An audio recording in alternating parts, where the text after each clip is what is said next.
Voilà, c'est un cadeau de Khaled Meshal, un cadeau personnel qu'il m'a fait quand on s'est rencontrés dans la région là-bas. Cette écharpe du Hamas, fiers combattants du Hamas qui sont eux aux portes évidemment de l'enfer. Amis internautes, mes hommages. Merci encore pour votre soutien, c'est grâce à vous, je ne vous le dis pas assez souvent, que j'ai pu pendant ces 10 dernières années, contre vents et marées, mener à bien mes recherches. Je suis un chercheur, pas au CNRS, mais au Théâtre de la Main d'Or. C'est là que, dans mon petit atelier, mon petit laboratoire, j'essaye de trouver les recettes qui vont me permettre d'analyser par le rire notre société et plus largement dans l'histoire, je dirais, de notre espèce, l'espèce humaine. C'est ainsi donc que dans ce laboratoire, au hasard d'une expérience, j'ai créé voici quelques années, et vous êtes au courant, sous l'effet d'une inspiration un petit peu comme ça, un peu baroque, le glissage de quenelle. En initiant mes contemporains à cette pratique fantaisiste, je ne pouvais pas imaginer que derrière la façade un peu anodine et potache se cache un acte subversif capable d'incarner le déclic qui sera à l'origine de l'émancipation des masses laborieuses. Là, c'est un peu compliqué la phrase, mais je ne pensais pas que le mouvement de la quenelle aille aussi loin. Non. Aujourd'hui, il n'y a pas une journée où je n'ai pas une quenelle qui m'arrive.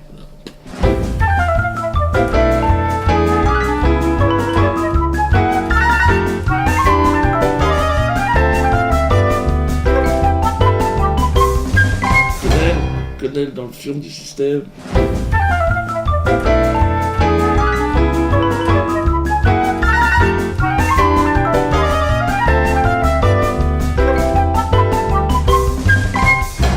Beaucoup me disent, mais Dieu, qu'est-ce que ça veut dire la glissage de quenelle? Les gens ne savent pas. Mais aujourd'hui, je dirais que ça ne m'appartient plus. Ce concept, cette formule magique ne m'appartient plus. Elle appartient à la Révolution, qui arrive. Écoutez, oui, elle est là, elle est à côté. Elle est le chemin qui nous conduira vers la victoire. Soyez subversifs, glissez des quenelles, désobéissez. Faites chier ce système de merde. C'est un vent qui transcende toutes les frontières ethniques, religieuses ou sociales. C'est un tsunami, j'ai envie de dire, le tsunami de la quenelle, qui va balayer les élites du mensonge. Parce que on nous ment à un niveau aujourd'hui. Peuple de France, que te faut-il de plus? Regarde encore une fois, Cahuzac. Je n'ai pas, monsieur le député, je n'ai jamais eu de compte à l'étranger. Je dément, en bloc et en détail. Je n'ai jamais eu de compte en Suisse. En bloc et en détail. Tout le monde glisse des quenelles un peu partout, les gens ont besoin, ont ce sentiment. Les policiers, regardez. Les policiers sont avec nous, ils soutiennent le mouvement de la quenelle, regardez les militaires.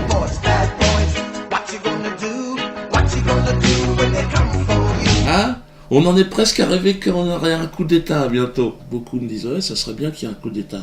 Ça, c'est à ceux qui sont spécialisés là-dedans de le faire. À l'armée, aux policiers, il y en a plein qui sont énervés aujourd'hui. Laissez-les là, on est derrière, le peuple vous suivra, faites un coup d'État.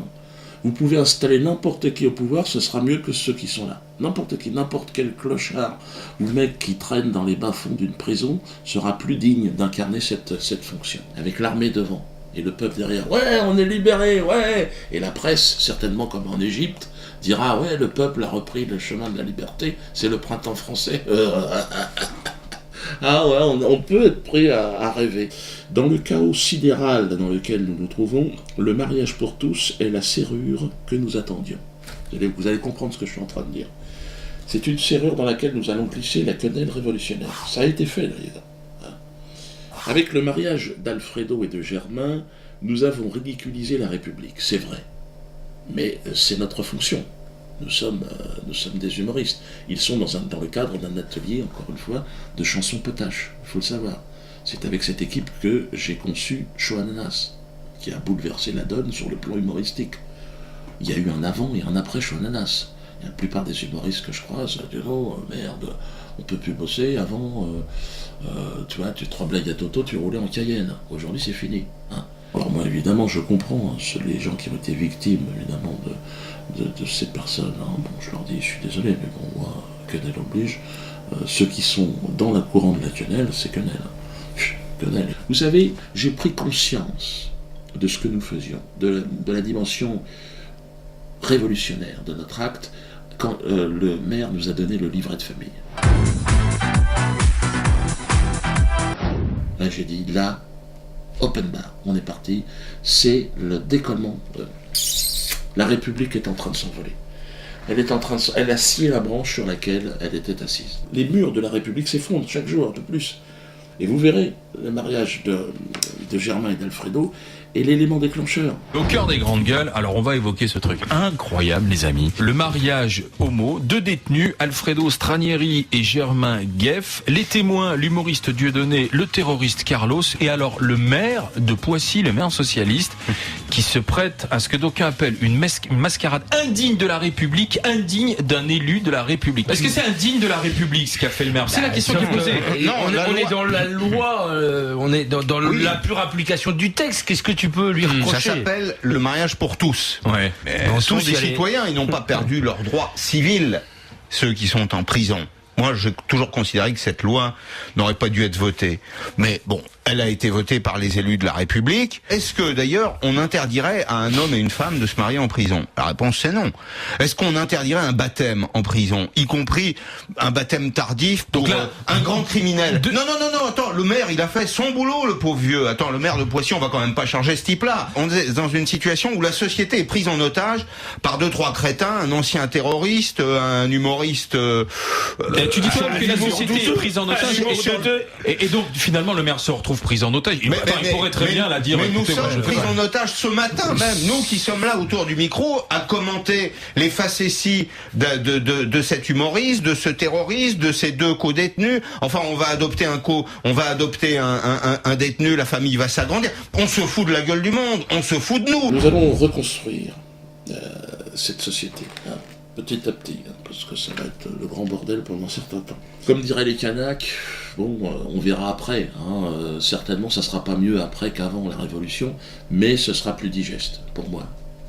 Parce que les Kanaks considèrent qu'on est une moisissure sur la Terre, l'espèce humaine. Et c'est vrai que plus j'avance dans l'âge, plus je me dis, on a quand même bien tout foiré, tout dégueulassé. On me reproche aussi, ces derniers temps, d'avoir rapproché des extrêmes. Oui, Bientôt, t'as rencontré des nazis, l'extrême droite, t'as rencontré l'extrême gauche, l'extrême religieux, l'extrême con. Oui, peut-être, j'ai rencontré. Mais la vérité n'est-elle pas extrême? La vérité est insupportable. Elle est extrême, toujours. C'est pour ça que quand je dis, moi je suis contre le UMP et l'UPS. Le mensonge se modère, pas la vérité. Vous comprenez ce que je suis en train de dire? Signer la pétition contre la LICRA, qui est la tumeur cancéreuse de la problématique. Il faut faire exploser cette tumeur, donc de manière légale, évidemment, donc par une pétition. Et par la pétition, plus nous serons nombreux, on est déjà à 20 000. Je ne sais pas si vous imaginez, 20 000 personnes qui demandent la dissolution. C'est bien, de cette organisation qui est vraiment, vraiment extrêmement néfaste. Donc, merci à vous, à très bientôt, et vive la France.